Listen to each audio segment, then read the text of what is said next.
Hello दोस्तों, स्वागत है आपका फिर से एक बार विलास एकेडमी के यूट्यूब चैनल पर।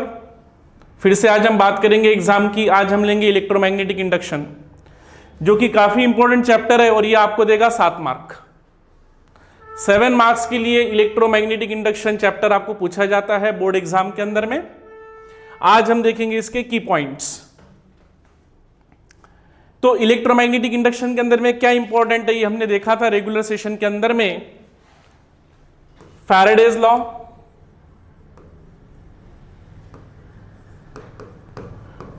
फैराडेज लॉ के बाद में लेंज लॉ, इसके बाद मोशनल ईएमएफ,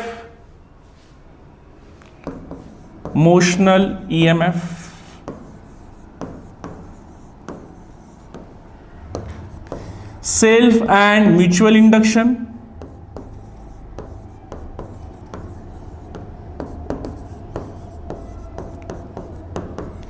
और ट्रांसफॉर्मर।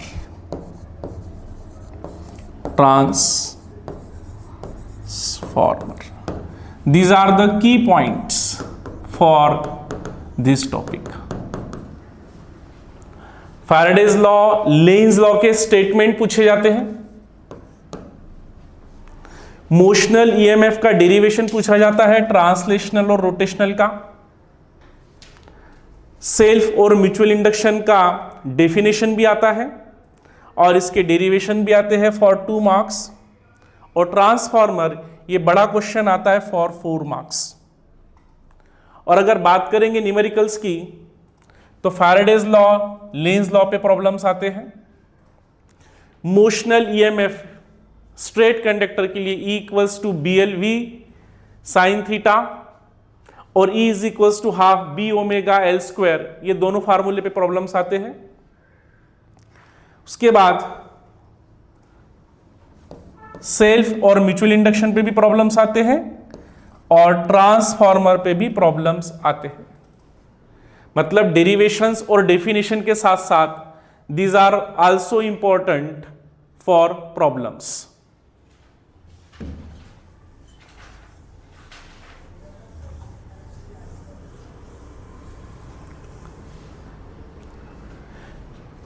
तो सबसे पहले इस पर फोकस करने के पहले हमें कुछ बेसिक चीज़ें आनी चाहिए जो हमने 10th क्लास में पढ़ी थी, और वो बेसिक चीज़ें हम सबसे पहले पढ़ेंगे और उसके बाद में हम इस पर कॉन्सेंट्रेट करेंगे। जैसे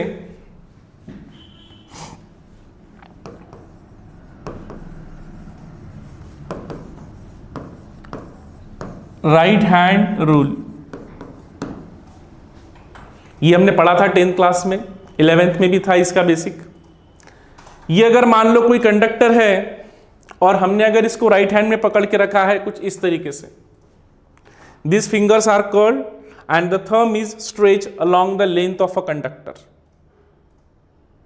तो ये जो कर्ल फिंगर है ये बताएंगे आपको मैग्नेटिक फील्ड, अगर थंब बताएगा आपको करंट। ये कंडक्टर है AB और इसमें ये जा रहा है करंट I। तो अगर B to A करंट जा रहा है तो इसको कुछ इस प्रकार से पकड़ेंगे, ऐसे B to A। तो ये जो कर्ल फिंगर्स होंगे, it indicates the direction of magnetic field. किस तरीके से, देखिए, इधर इन और इधर आउट, इन आउट। जहां पर नेल्स दिखाई नहीं दे रहे हैं वो इन पार्ट है, और जहां पर नेल्स दिखाई दे रहे हैं वो आउट पार्ट है। Very simple, it will be just like this. ऐसे स्ट्रेच करेंगे इसको। Thumb indicates the direction of current and this curl finger indicates the direction of magnetic field. अगर थंब डायरेक्शन ऑफ करंट बता रहा है तो जो कर्ल फिंगर होंगे they will indicate the direction of magnetic field। देखिए फिर से एक बार, ये कंडक्टर B to A ऐसे, और मैग्नेटिक फील्ड कैसे प्रोड्यूस होगा, like this is inside, this is outside. इन जहां पर नेल्स दिखाई नहीं दे रहे हैं और जहां पर नेल्स दिखाई दे रहे हैं वो है आउट।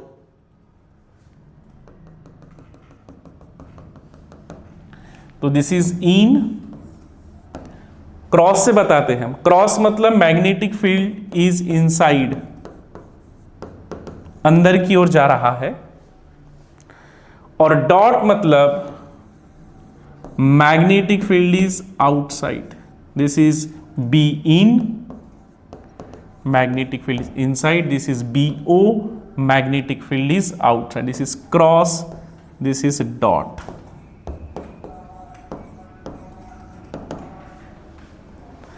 अगर मान लो ये ऐसे होता, करंट जा रहा है A to B उल्टा,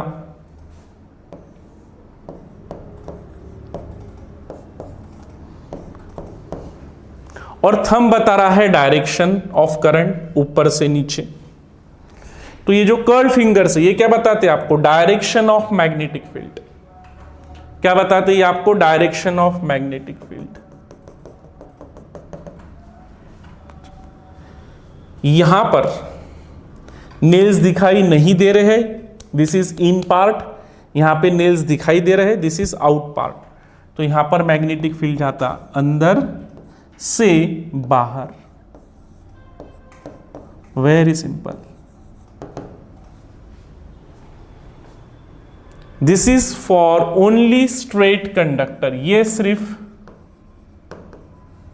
स्ट्रेट कंडक्टर के लिए। This is only for straight conductor. जब हम बात सर्कुलर कंडक्टर की करेंगे, इन दैट केस ये उल्टा हो जाएगा। ठीक है, कैसे देखेंगे?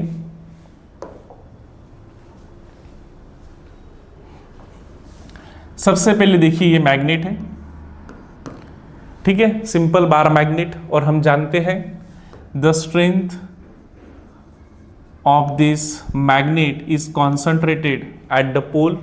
दो टाइप के पोल होंगे, north pole, south pole. North pole से मैग्नेटिक लाइंस निकलते हैं और साउथ में टर्मिनेट करते हैं बाहर से, और अंदर में south to north they form close structure. हमेशा याद रखना, they form close structure. Very simple. तो नॉर्थ पोल से मैग्नेटिक लाइंस बाहर निकलती है और साउथ पोल में टर्मिनेट करती है। नॉर्थ से बाहर निकलती है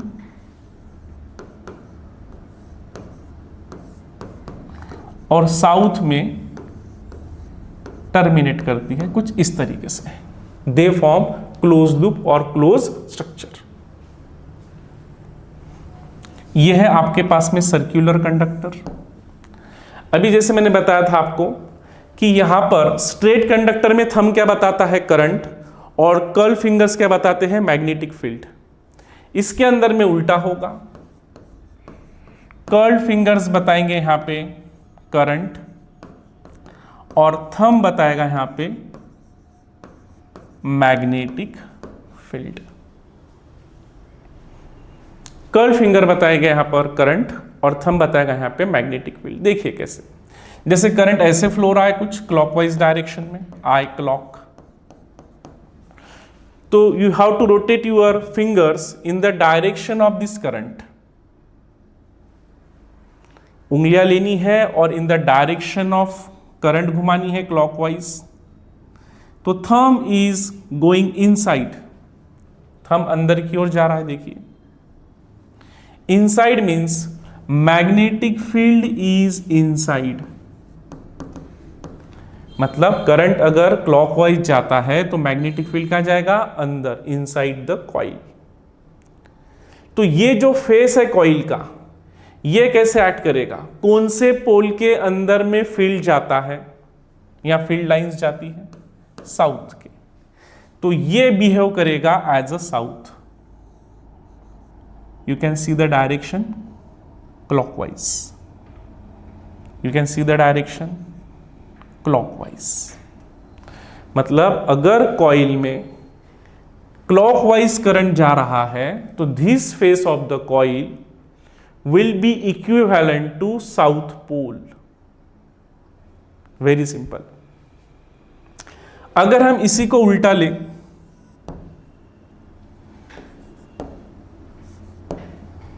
anti clockwise,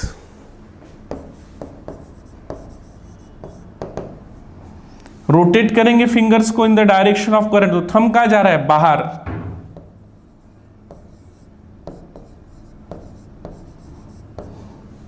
that is B out, B out. तो मैग्नेटिक फील्ड जा रहा है बाहर। कौन से पोल के मैग्नेटिक फील्ड बाहर जाता है?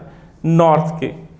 तो ये बिहेव करेगा as a north pole, anti clockwise, anti clockwise. ये चीजें जब तक आपको नहीं आएगी, ये सारी चीजें आपको बिल्कुल समझ में नहीं आएगी। We have to start them by giving some basic background. जब तक आप उसको एक बेसिक बैकग्राउंड नहीं दोगे, ये चीजें सब ऊपर से जाएंगी। जस्ट वी हैव टू क्या करना पड़ेगा? उसको मगअप करना पड़ेगा, रट्टा मारना पड़ेगा, which is not the solution. Simple. तो यहां पर कुछ कंसेप्ट है मैग्नेटिक फील्ड के, मैग्नेटिक फ्लक्स के, ठीक है। तो मान लो यहां पर नॉर्थ पोल है, ठीक है, और यहां पर एक सर्कुलर एरिया लिया हमने, इमेजिनरी एरिया लिया ऐसे। इस एरिया का एरिया वेक्टर क्या होगा? तो area vector is always perpendicular to the area. जैसे अगर ये एरिया है तो इसका परपेंडिकुलर या नॉर्मल क्या होगा? ऐसे। तो area vector is always perpendicular to the area, कुछ इस प्रकार से।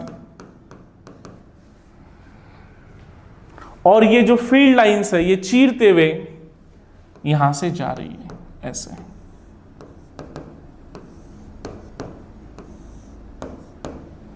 सिंपल। तो कितनी लाइंस इस एरिया को चीरते हुए जाती है? That is magnetic field.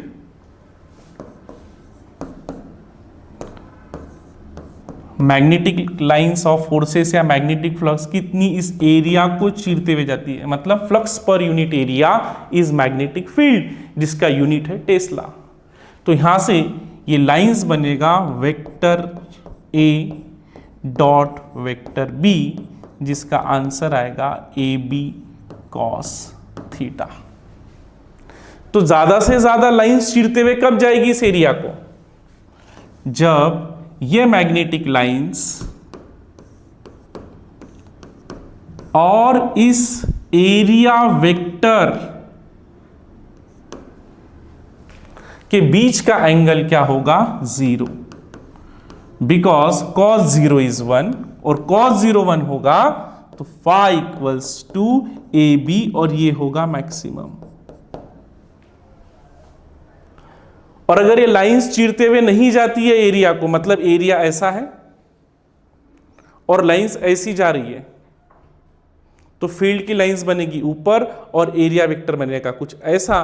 तो ये एंगल बनेगा 90 और cos 90 बनेगा वहां पर 0, मतलब this will be minimum and equal to 0। तो this is the condition for maximum and this is the condition for minimum. Minimum के लिए theta will be equals to 90। इसके अंदर में lines are in the same direction of area vector. In second case ये अगर coil है तो उसका एरिया वेक्टर क्या होगा? परपेंडिकुलर टू द एरिया, कुछ ऐसा, और लाइंस जा रही है ऐसी। ये एरिया वेक्टर और लाइंस जा रही है ऐसी। तो ये जो एंगल होगा, this angle will be equals to 90 and cos 90 is equals to 0। तो this will be the minimum. तो ये चीजें हमें याद रखना है। यहां पर हमें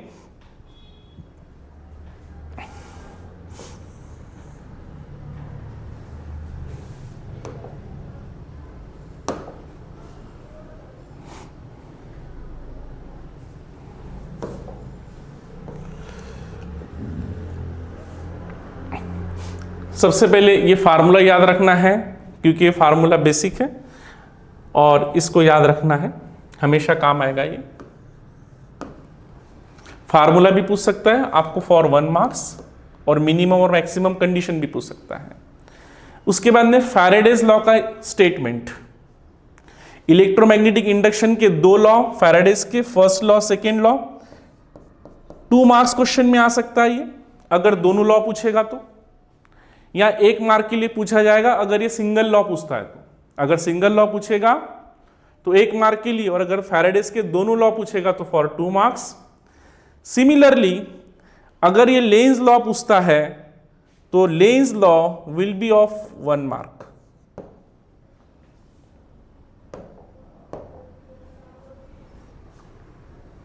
यहां पर Faraday's law of electromagnetic induction ये दोनों पूछता है तो फॉर 2 मार्क्स, और लेंज लॉ का statement along with formula this will B for 1 mark. ऐसा ही हमेशा पूछता है, स्टेटमेंट पूछता है ये बिल्कुल, और साथ ही साथ में इसके ऊपर में प्रॉब्लम भी पूछता है। तो थोड़ा सा फोकस करेंगे हम फैराडेज लॉ पे, लेंज लॉ पे, उसके कुछ बेसिक कंसेप्ट क्लियर करेंगे और उसके बाद आगे बढ़ेंगे।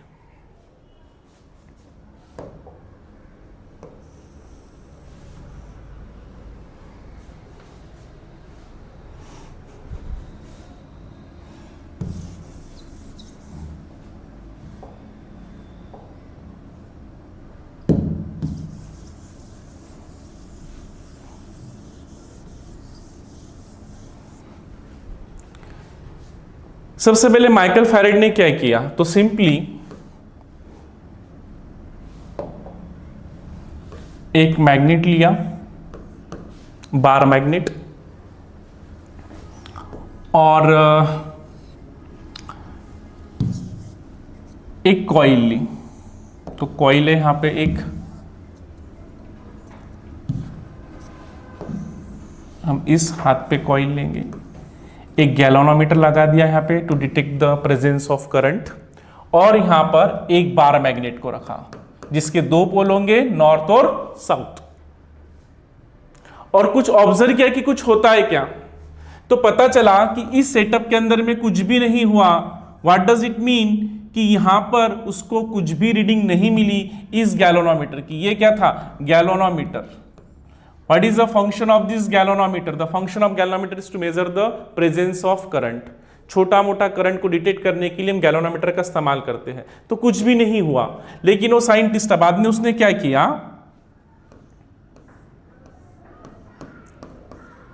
इस मैग्नेट को थोड़ा सा पास में लेके गया। पास में ले जाने के बाद क्या हुआ, हल्का सा इसके अंदर में करंट फ्लो होने लगा। उसके बाद में वो इस मैग्नेट को फिर से दूर लेके गया, और जैसे ही दूर लेके गया उसके बाद में फिर से हल्का सा in opposite direction current flow होने लगा। तो जो गैल्वेनोमीटर है, गैल्वेनोमीटर के अंदर में बीच की जो रीडिंग है ये 0 है, फिर इसके राइट हैंड साइड के अंदर में आपको रीडिंग्स दिखाई देगी, और फिर आपको इसके लेफ्ट हैंड साइड में रीडिंग दिखाई देगी। तो जब पास में लेकर आओगे आप मैग्नेट को तो इसमें आपको करंट मिलेगा, जब आप दूर लेकर जाओगे तब भी आपको करंट मिलेगा। तो इस पर से उसने कुछ कंक्लूजन्स निकाले और वो फिर उसने हमारे पास रखे। ठीक है, तो कौन से कंक्लूजन्स थे, सबसे पहले देखिए यहां पर कॉइल है, ये नॉर्थ पोल है, ये साउथ पोल है। तो यहां से क्या होगा, मैग्नेटिक लाइन से मैग्नेटिक फ्लक्स बाहर निकलेगा और वो चीरते हुए कॉइल को पास होगा ऐसे, और ये कांस्टेंट होगा क्योंकि position of coil is constant, position of magnet is also constant, और their relative motion is equal to 0. Very simple. Second case में क्या होगा, जैसे आप इसको पास में ले जाओगे तो लाइंस बढ़ेंगे, जो लाइंस इसको चीरते हुए बाहर निकलेंगे वो लाइंस बढ़ेंगे। तो what is the cause behind the production of current, changing magnetic field induces EMF in the coil. कौन सा magnetic field, changing magnetic field. जब 2 लाइंस थे कम था, 4 हो गए ज्यादा हो गया, changing magnetic field induces EMF in the coil, and that is the first law of Faraday's electromagnetic induction. This is the first law of Faraday's for electromagnetic induction. Changing magnetic field induces EMF in the coil. Very simple. जब आप दूर ले जाओगे क्या होगा? Lines कम होगी,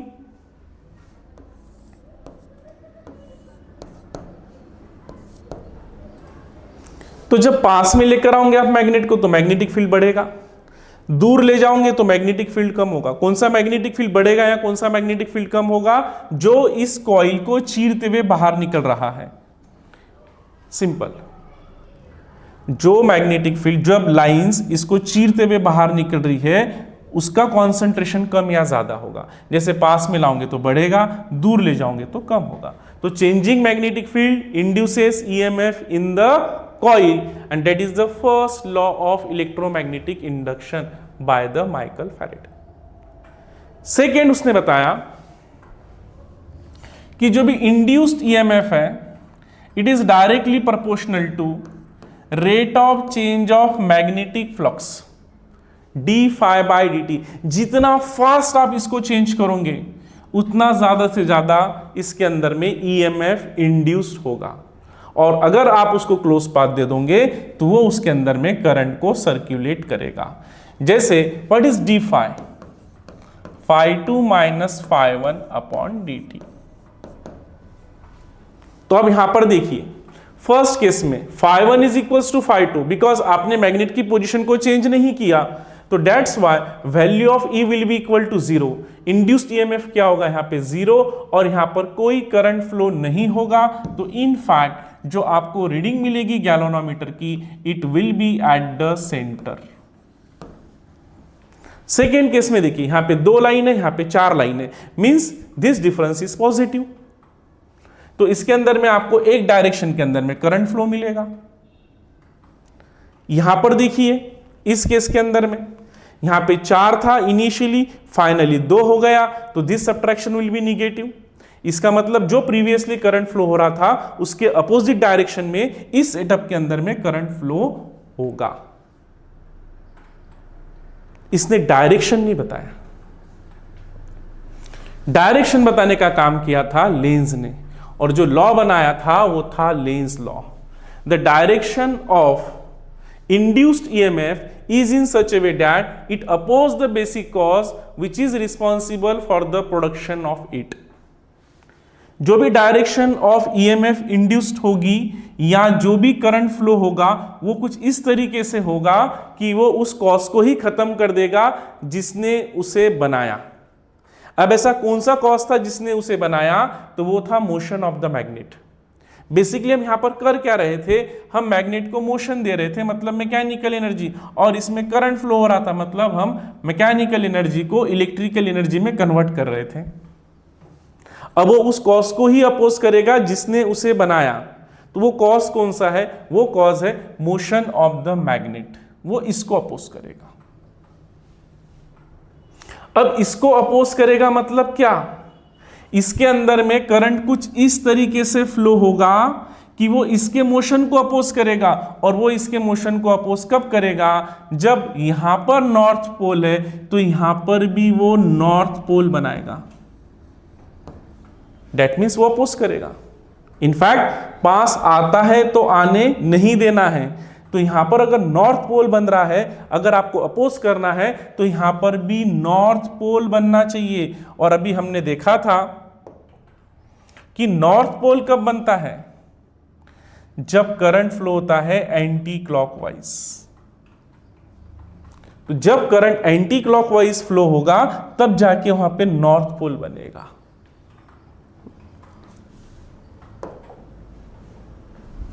तो यहां पर ये करंट कुछ इस तरीके से फ्लो होगा एंटी क्लॉकवाइज.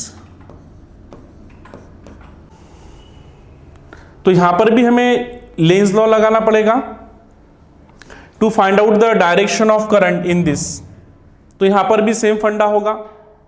अपोज करना है, पास आता है तो आने नहीं देना है. जैसे इसको अपोज करना था नॉर्थ को, तो यहां पर क्या प्रोड्यूस होना चाहिए? नॉर्थ. दूर जाता है तो दूर जाने देना नहीं है.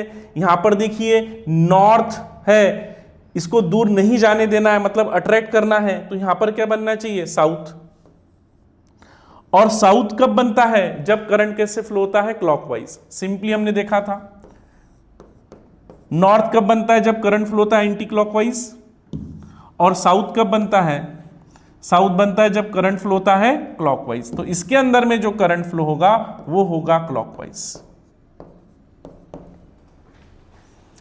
तो this much is very important. तो यहां पर हमने फैराडेज लॉ लिया, लेंज लॉ लिया। Similarly EMF induce across the end of conductor due to its motion, मतलब दोनों मोशन, एक ट्रांसलेशनल मोशन सीधे लाइन में और दूसरा रोटेशनल, दोनों भी इंपॉर्टेंट है और दोनों भी एग्जाम में आते हैं। तो ये वाला जो डेरिवेशन है,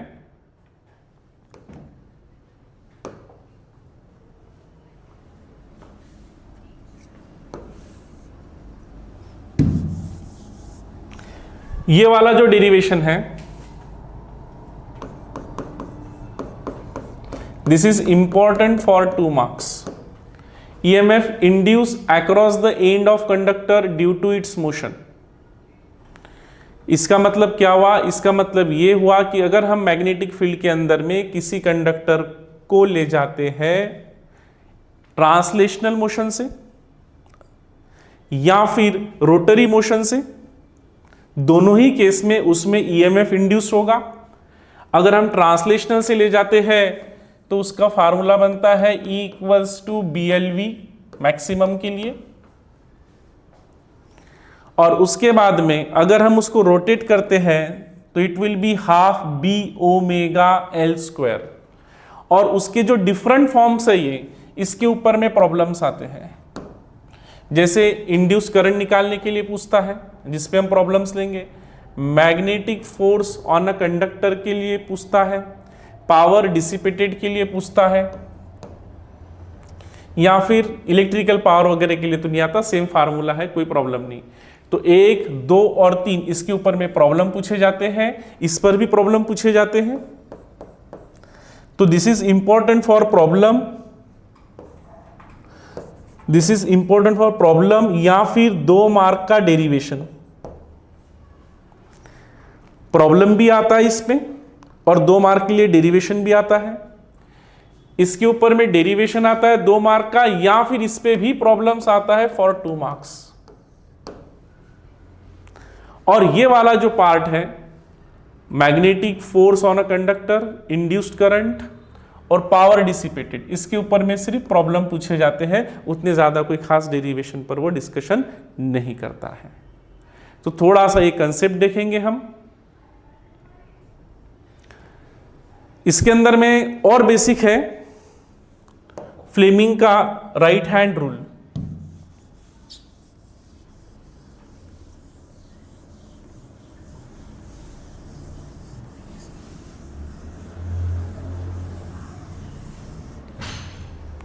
फ्लेमिंग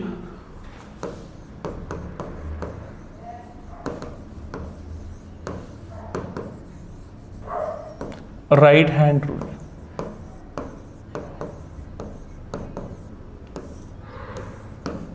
जैसे हमने देखे थे प्रीवियसली, चैप्टर के लिए बेसिक थे, right hand rule for a straight conductor. उसके बाद ठीक है, right hand rule for a circular conductor, और ऐसे ही फ्लेमिंग राइट हैंड रूल। तो फ्लेमिंग राइट हैंड रूल जो हम इस्तेमाल करते हैं, हम यूज करते हैं जनरेटर के लिए बेसिकली, है ना। जनरेटर के लिए हम फ्लेमिंग का राइट हैंड रूल का इस्तेमाल करते हैं, और मोशनल ईएमएफ में भी हम फ्लेमिंग का राइट हैंड रूल का इस्तेमाल करते हैं। तो ये जस्ट राइट हैंड रूल क्या था, तो राइट हैंड रूल ऐसा था, आपको स्ट्रेच करना है थंब, इंडेक्स फिंगर और मिडल फिंगर को इस प्रकार से, so that they will be mutually perpendicular to each other. तो यहां पर स्ट्रेच करने के बाद में ये है फोर्स। तो फोर्स मतलब यहां पर हम लेते हैं मोशन। जनरेटर का काम क्या है, जनरेटर जनरेट द इलेक्ट्रिसिटी, मतलब मैकेनिकल एनर्जी प्रोड्यूस कब होगी, जब आप मोशन दोगे। तो मैकेनिकल एनर्जी को इलेक्ट्रिकल एनर्जी में कन्वर्ट करने का काम किसका है, जनरेटर का। तो याद रखना है FBI। FBI आपको पता है अमेरिका का जो इंटेलिजेंस है क्या है, वो FBI, वेरी सिंपल FBI। लेकिन फोर्स की जगह क्या लेना है हमने, मोशन। ठीक है, तो थंब क्या बताएगा आपको, थंब बताएगा आपको motion, index finger magnetic field, और मिडल फिंगर क्या बताएगा आपको, करंट। तो इसमें अगर आपको थंब मोशन ऑफ कंडक्टर बता रहा है, इंडेक्स फिंगर मैग्नेटिक फील्ड बता रहा है, तो जो मिडल फिंगर होगा वो बताएगा आपको डायरेक्शन ऑफ इंड्यूस्ड करंट। क्या बताएगा, डायरेक्शन ऑफ इंड्यूस्ड करंट। ये बताएगा आपको डायरेक्शन ऑफ इंड्यूस्ड करंट, ऐसे FBI। ये मोशन ऑफ कंडक्टर है, ये डायरेक्शन ऑफ मैग्नेटिक फील्ड है नॉर्थ टू साउथ। तो जो करंट फ्लो होगा कंडक्टर में, it will be like this, it will be like this. वो यहां पर हम देखेंगे।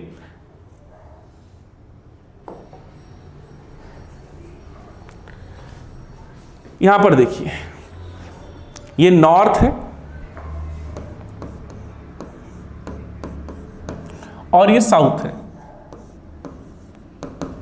This is north, this is south. ठीक है, ये कंडक्टर है,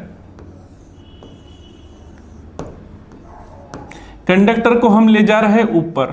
this is motion of a conductor, motion of conductor. Conductor को चीरते हुए, मैग्नेटिक फील्ड को जब कंडक्टर चीरता हुआ जाएगा तब जाके उसमें इंड्यूस्ड EMF होगा, तब जाके उसमें करंट फ्लो होगा। और ये जो मैग्नेटिक फील्ड है, मैग्नेटिक फील्ड की डायरेक्शन कहां से कहां होती है, नॉर्थ टू साउथ। तो ये हो गया मैग्नेटिक फील्ड, ये हो गया मोशन ऑफ अ कंडक्टर ऊपर की तरफ, ये हो गया direction of magnetic field index finger. तो ये जो मिडल फिंगर होगा, it will indicates the direction of induced current. तो करंट कहां जा रहा है, बाहर की ओर। ये कंडक्टर के अंदर से करंट कहां जा रहा है, बाहर की ओर। तो ये होगा direction of current. Very simple. देखिए फिर से, मोशन ऑफ अ कंडक्टर याद रखने के लिए रफली मैं बता रहा हूं FBI, लेकिन फोर्स की जगह क्या लेना है आपको, मोशन ऑफ अ कंडक्टर। ये मैग्नेटिक फील्ड। तो ये जो मिडल फिंगर होगा, ये आपको क्या बताएगा, ये आपको बताएगा question mark, that is induced current. Because in case of generator आपने क्या निकालना है, डेफिनेटली इंड्यूस्ड करंट निकालना है। तो ये अगर राइट हैंड है, ये बताएगा थंब आपका मोशन ऑफ अ कंडक्टर। तो चीरता हुआ कंडक्टर कहां जा रहा है, मैग्नेटिक फील्ड को ऊपर। मैग्नेटिक फील्ड कहां जा रहा है, नॉर्थ टू साउथ। तो करंट कहां जाएगा, बाहर की ओर। So this will be the direction of current in a conductor, that is induced current. क्या कहेंगे हम उसको, induced current, that is Fleming right hand rule. और यही फ्लेमिंग का राइट हैंड रूल लगाकर आप इसकी भी डायरेक्शन निकाल सकते हो। कैसे, जैसे यहां पर देखिए, अब यहां पर डिफरेंट केसेस हो सकती है for motional EMF। This is motional EMF।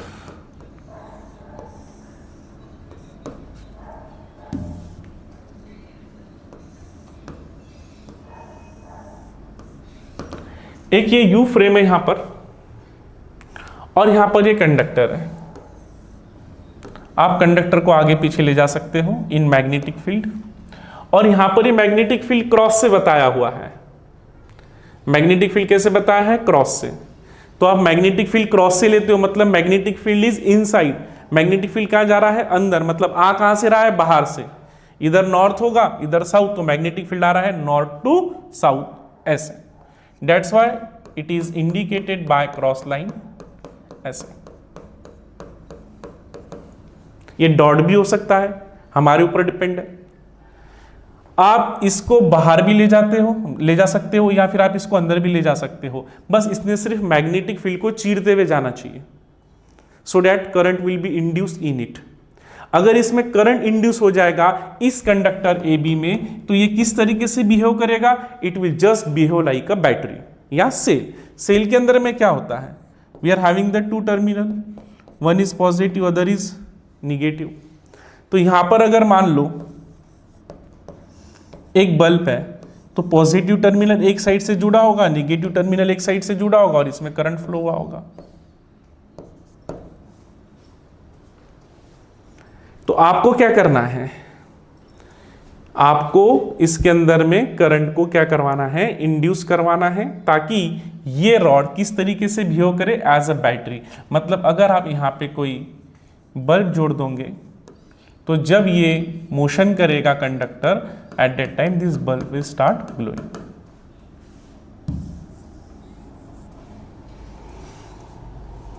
देखिए कैसे। तो इस एग्जाम्पल के अंदर में जो कंडक्टर को लेके गए हम अंदर की ओर लेके गए, जरूरी नहीं कि हम कंडक्टर को अंदर की ओर ले जाएंगे, हम बाहर की ओर भी ले जा सकते हैं। जरूरी नहीं कि यहां पर क्रॉस होगा, यहां पर डॉट भी हो सकता है। क्रॉस का मतलब magnetic field is coming inside. तो यहां पर भी अगर आपको इसके अंदर में करंट की डायरेक्शन निकालना है, तो we can make the use of right hand rule. जैसे फिर से मोशन, मोशन मोशन मतलब वेलोसिटी, ठीक है, मोशन, मैग्नेटिक फील्ड और ये डायरेक्शन ऑफ इंड्यूस्ड करंट। तो देखिए यहां पर सबसे पहले motion of this rod is like this, इधर की ओर, तो थंब हम इधर की ओर ले जाएंगे। उसके बाद में मैग्नेटिक फील्ड इज इनसाइड, तो जो इंडेक्स फिंगर है वो हम अंदर की ओर ले जाएंगे। और middle finger indicates the direction of current, हम उसको रखेंगे नीचे में। तो ऐसा कुछ बनकर आएगा वो, ये देखिए, thumb direction of motion of this rod, index finger magnetic field which is inside, and the middle finger जो नीचे की ओर जा रहा है, ये बताएगा आपको डायरेक्शन ऑफ करंट। तो अगर हम यहां पर क्लोज लूप बना देते हैं, तो इसमें करंट फ्लो होगा कुछ इस तरीके से, सिंपल। और यहां पर भी ये अगर हम यहां पर बल्ब लगा देते हैं या इधर अगर हम कुछ कनेक्शन दे देते हैं, तो definitely it will glow in a close loop. Similarly अगर आप किसी बार को भी रोटेट करवाते हो या कंडक्टर को रोटेट करवाते हो या रॉड को रोटेट करवाते हो मैग्नेटिक फील्ड में, यह है रोटरी कंडक्टर, या रोटेटिंग डिस्क रखते हो या कंडक्टर रखते हो, एक ही बात है। तो इसके अंदर भी ईएमएफ इंड्यूस होता है, and this formula is very important, half B omega L square. इसके ऊपर में डेरिवेशन आता है जो हमने क्लास में पढ़ाया था फॉर 2 मार्क्स।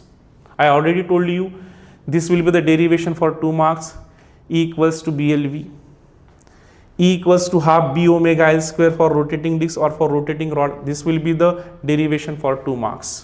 और ये जो है ये आपको प्रॉब्लम्स के लिए काम आएंगे।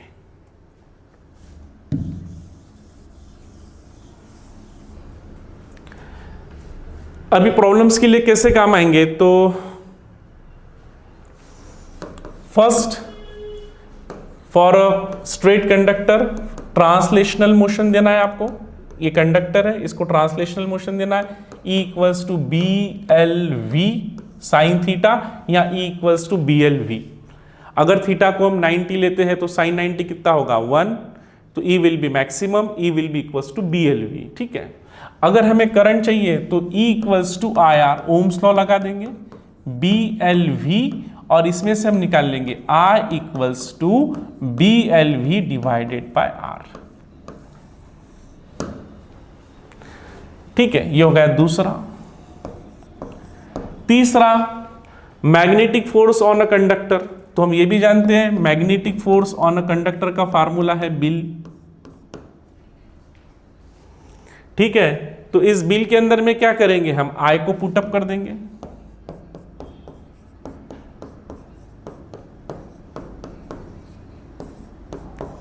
तो ये फार्मूला हो जाएगा आपका B square L V upon are.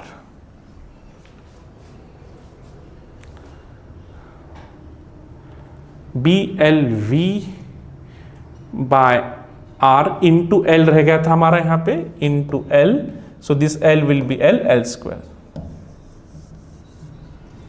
आई को पुटअप किया हमने, B L V upon R, ठीक है, इंटू हमारा एल रह गया था, देखिए this is B into B L V upon R into L, so this will be b into b, this is equal to b into b, b square l square v upon r।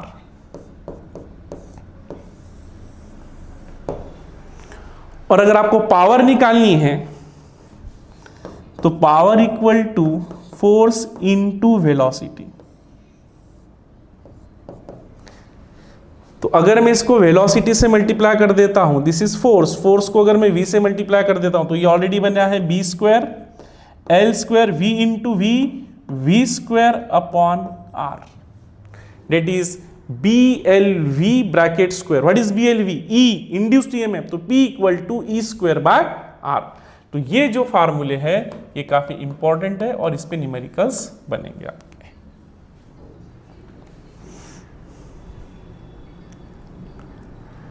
इसके बाद same right hand rule लगाकर आप generator की पढ़ाई कर सकते हो, AC generator. और ये जो डेरिवेशन है फॉर एसी जनरेटर ये आ सकता है for 3 marks, so this is also very important.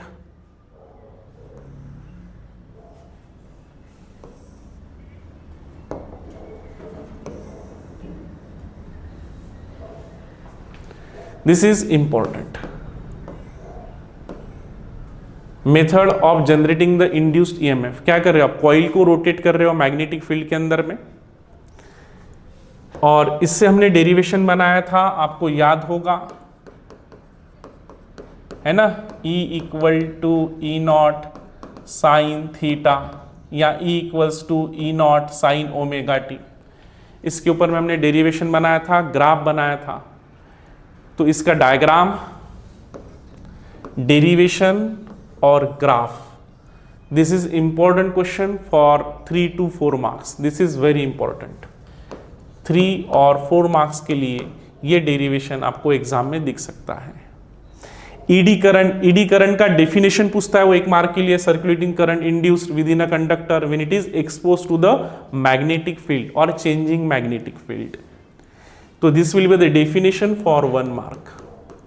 तो 1 मार्क के लिए ईडी करंट का डेफिनेशन, 3 से 4 मार्क के लिए एसी जनरेटर का derivation for the induced EMF is very important.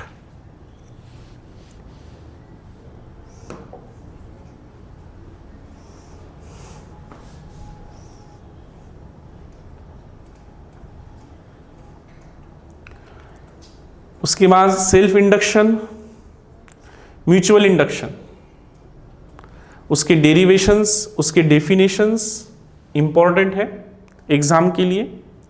And the last part, transformer.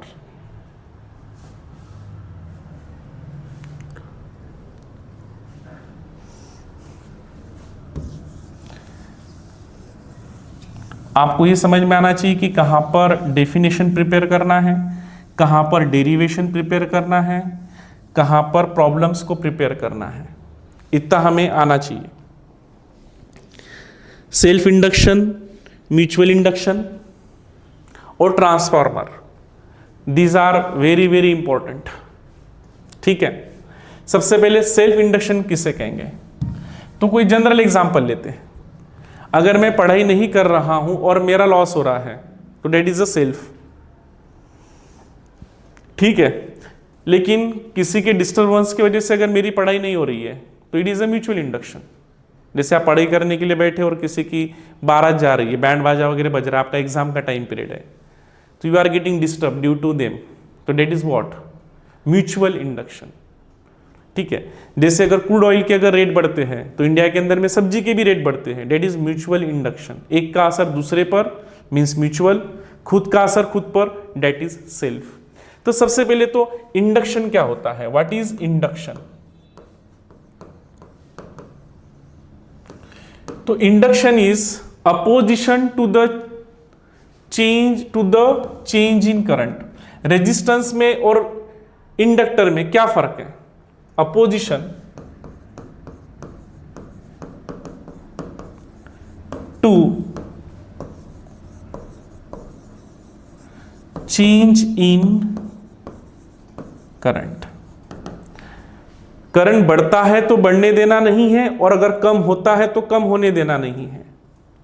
Opposition to the change in current. What is resistance?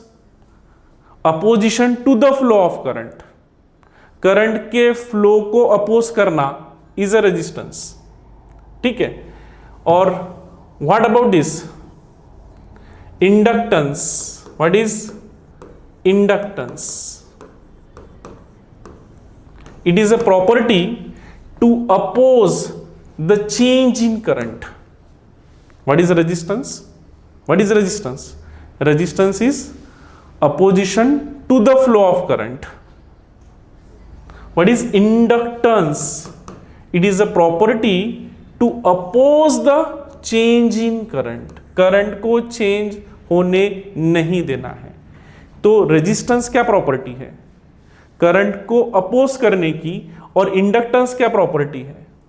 Current के change को oppose करने की। Very simple.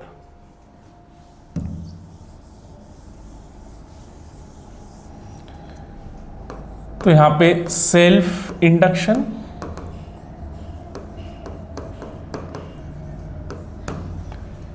और mutual induction. Self induction में क्या होगा? एक coil लेंगे हम, इसे चोक भी कहते हैं, जो ट्यूबलाइट के अंदर में इस्तेमाल होती है या गाड़ी के अंदर में इस्तेमाल होता है। यहां पर एक बैटरी और एक switch, they are connected in series. This is supply, this is current I. ठीक है। तो जैसे हम इस स्विच का ऑन ऑफ चेंज करते रहेंगे कंटिन्यूअसली। अब करंट हम कैसे चेंज कर सकते हैं? तो करंट को चेंज करने के काफी मेथड्स हैं। नंबर 1, आप स्विच को कंटिन्यूअसली ऑन ऑफ करते रहेंगे। जब आप स्विच को कंटिन्यूअसली ऑन ऑफ करते रहेंगे तो करंट विल चेंज। सेकेंडली, आप यहां पर वेरिएबल रेजिस्टेंस का भी इस्तेमाल कर सकते हो। As you will change the position of this, current will change.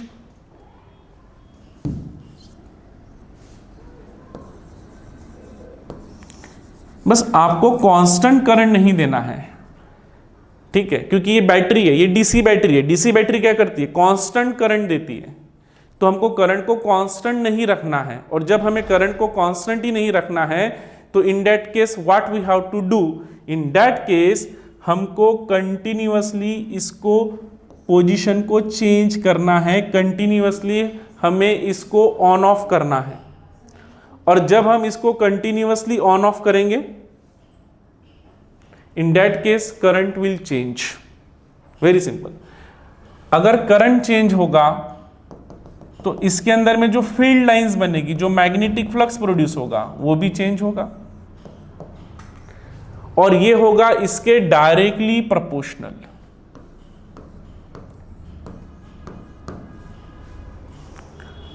दोनों को इक्वेट करेंगे हम, कांस्टेंट को लेंगे Li। अगर हम n नंबर ऑफ टर्न्स के लिए ले रहे हैं इसको, तो it will be multiply by the number of turns. मतलब यहां पर ये हो जाता n phi। If I am taking n equals to 1, it will be phi equals to Li। तो इंड्यूस्ड ईएमएफ का मैग्नीट्यूड क्या है? E equals to d phi by dt। तो दिस विल बी व्हाट?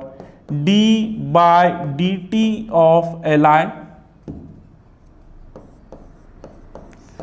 ये कांस्टेंट है, बाहर आएगा di bye dt।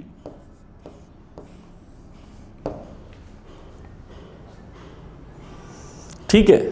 तो यहां से अगर हम करंट को कांस्टेंट रखते हैं तो derivative of current will be equal to 0, क्योंकि अगर di है, करंट चेंज हो रहा है, तो तो ही हम उसको डिफरेंशिएट कर पाएंगे।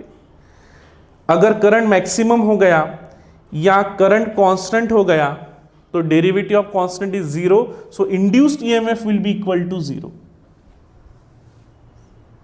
अब यहां पर आपको यूनिट भी पूछता है वो सेल्फ इंडक्टेंस का, तो एल का यूनिट क्या होगा, it will be E D T. इसको मल्टीप्लाई में ले जाएंगे, इसको डिवाइड में ले जाएंगे, और EMF divided by current is resistance R D T. Resistance का यूनिट है ओहम, टाइम का है सेकेंड, और ओहम इंटू सेकेंड को कहते हैं हम हेनरी, जो साइंटिस्ट का नाम है, सिंपल। यही अगर हमें म्यूचुअल इंडक्शन के लिए करना है तो म्यूचुअल इंडक्शन में कितनी कॉइल आएगी, 2, सेल्फ में कितनी थी, 1।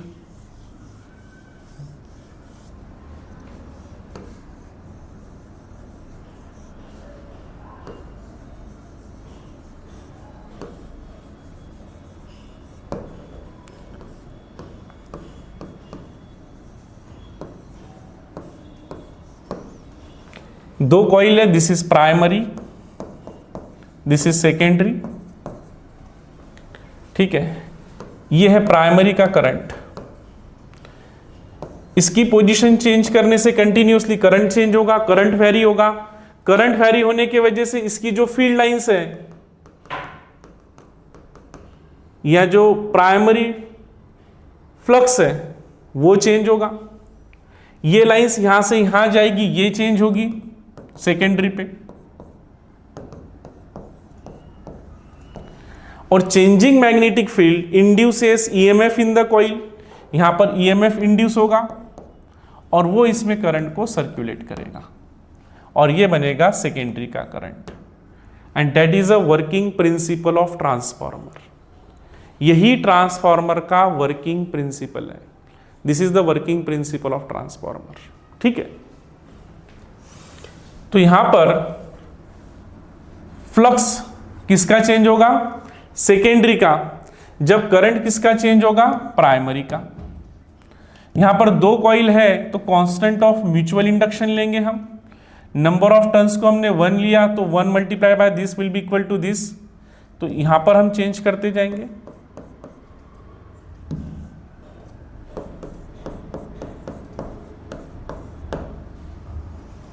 तो ये बन जाएगा E equals to D I by D T. Again इसका यूनिट सेम होगा, unit will be same, henry. R D T इसका फार्मूला बनेगा, रेजिस्टेंस का यूनिट है ओहम, टाइम का second, ohm into second will be equals to henry. मतलब self induction, what is self induction? Self induction और mutual induction में difference क्या है? EMF induce in a coil due to the change of current in the same coil will be the self induction, and EMF induce in one coil due to the change of current in first coil. किसी coil के अंदर में EMF induce होना दूसरे coil का current change होने की वजह से is nothing but the mutual induction. Very simple. तो ये डेरिवेशंस आ सकते हैं आपको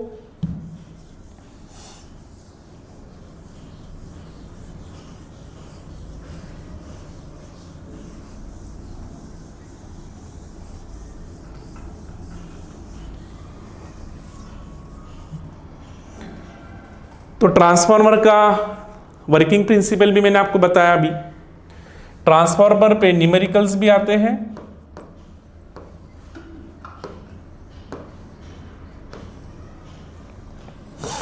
transformer this is core, ferromagnetic material से बना होता है ये, एल्यूमिनियम, निकेल, कोबाल्ट, स्टील, ताकि मैग्नेटिक फील्ड को ट्रांसफर कर सके।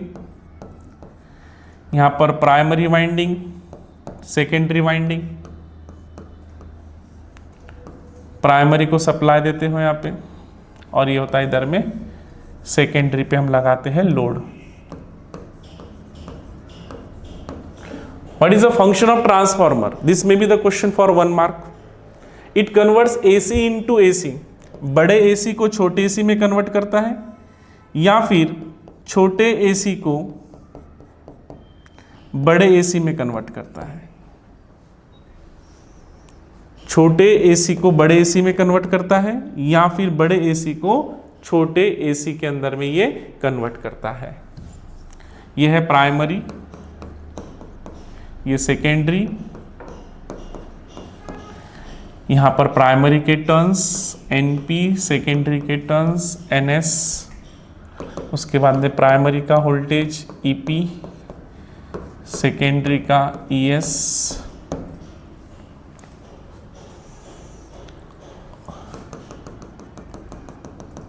दो कॉइल होने की वजह से working principle will be the mutual induction से। यहां पर turn ratio, turn ratio, what is turn ratio? Number of turns of secondary, secondary में कितने टर्न्स है, to the number of turns in primary. अगर के की वैल्यू एक से ज्यादा है, मतलब ns by np is greater than 1, तो therefore ns is greater than np, मतलब सेकेंडरी के जो टर्न्स है वो ज्यादा है किसके कंपैरिजन में, प्राइमरी के टर्न से। और इसका जो फार्मूला हमने डिराइव किया था रेगुलर सेशन में वो था E is directly proportional to n, मतलब जितने ज्यादा से ज्यादा टर्न्स होंगे उतना ज्यादा से ज्यादा इंड्यूस्ड वोल्टेज होगा। ES upon EP equal to NS upon NP। तो यहां पर NS ज्यादा है, NS ज्यादा होने से ES भी ज्यादा होगा।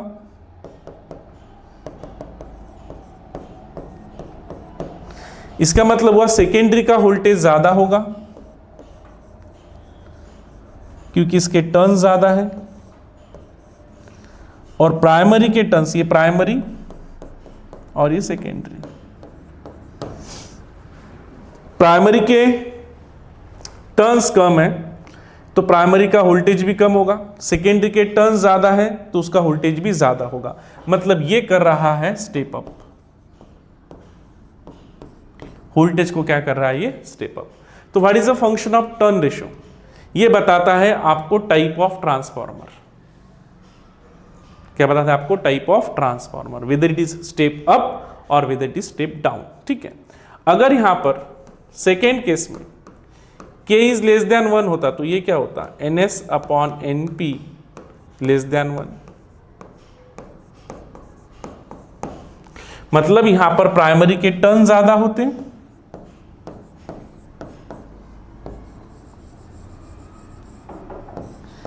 सेकेंडरी के टर्न्स कम होते, और सेकेंडरी का वोल्टेज भी कम होता, डायरेक्टली प्रोपोर्शनल। तो ये बनता आपका स्टेप डाउन ट्रांसफार्मर। तो टर्न रेशियो का काम है टाइप ऑफ ट्रांसफार्मर को डिफाइन करना, whether it is step up type of transformer और whether it is step down type of transformer. उसके बाद में है efficiency, that is the ratio of output power to the input power. अब output power मतलब किसका power, तो secondary का। पावर कैसे निकालोगे यहां पे, सेकेंडरी का पावर कैसे निकलेगा? पावर का जनरल फार्मूला क्या है, वोल्टेज इनटू करंट, तो it will be ES into IS। और ये प्राइमरी का कैसे निकलेगा पावर, EP इनटू IP। तो this is what, ES into IS, EP into IP। अब मान लो ये आइडियल ट्रांसफार्मर है, आइडियल ट्रांसफार्मर।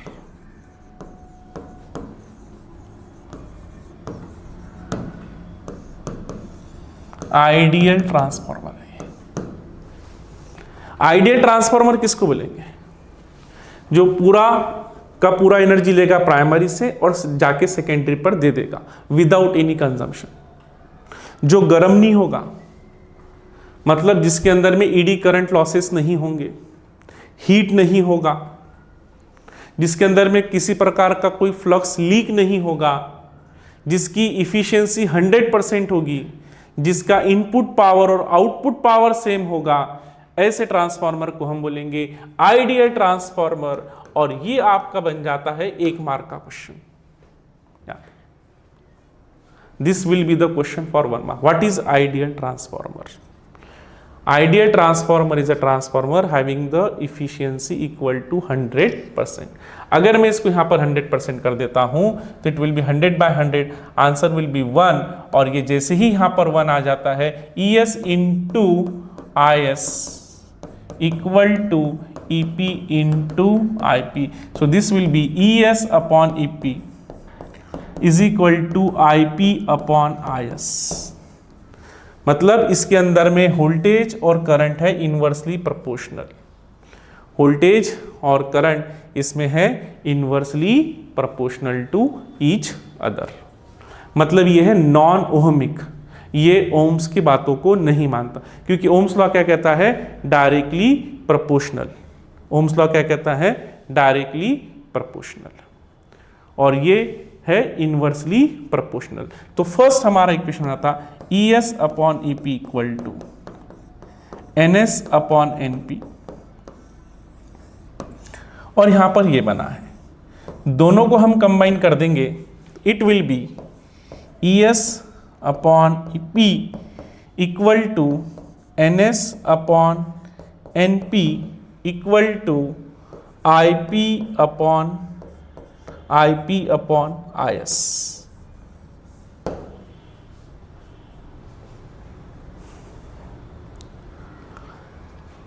तो इसके जो न्यूमेरिकल्स हैं we will take them in next class.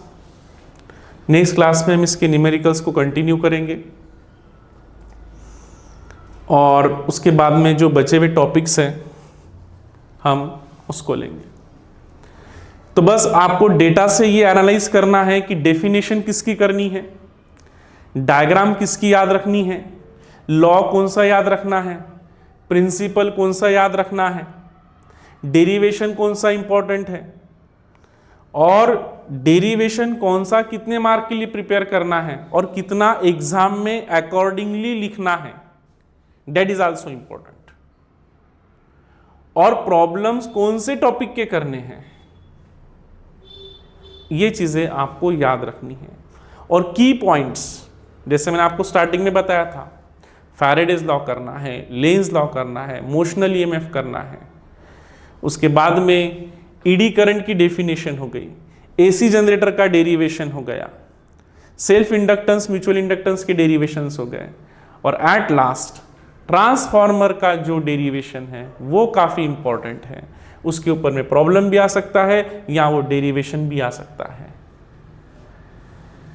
तो इसका जो बचा हुआ पार्ट है थोड़ा सा न्यूमेरिकल पोर्शन जो है we will continue in next class. और आप रेगुलर में बने रहिए, हमारे साथ आप जुड़े रहिए। आप जितने ज़्यादा से ज़्यादा हमारे साथ जुड़े रहेंगे, कनेक्टेड रहेंगे ड्यूरिंग दिस टाइम, उतना आपको आसान रहेगा ये सारा प्रिपेयर करने के लिए। यहाँ पर आपको डेटा भी मिलता है, आपको ये भी समझ में आएगा एक रोड मैप के कि आपको क्या क्या प्रिपेयर करना है। छोटे मोटे डेफिनेशंस प्रिपेयर करना है, बिल्कुल आप यहाँ से कर सकते हो। डेरिवेशंस की भी आपको आइडिया आती है, फार्मूले की आपको आइडिया आती है, प्रॉब्लम्स की आपको आइडिया आती है। तो आप ज़्यादा से ज़्यादा प्रैक्टिस कीजिए और जो भी समय है it is very very important for you, उसका पूरा इस्तेमाल कीजिए अच्छे तरीके से। और हमारे चैनल को लाइक कीजिए, सब्सक्राइब कीजिए और शेयर कीजिए। So all the best to all of you. Thank you.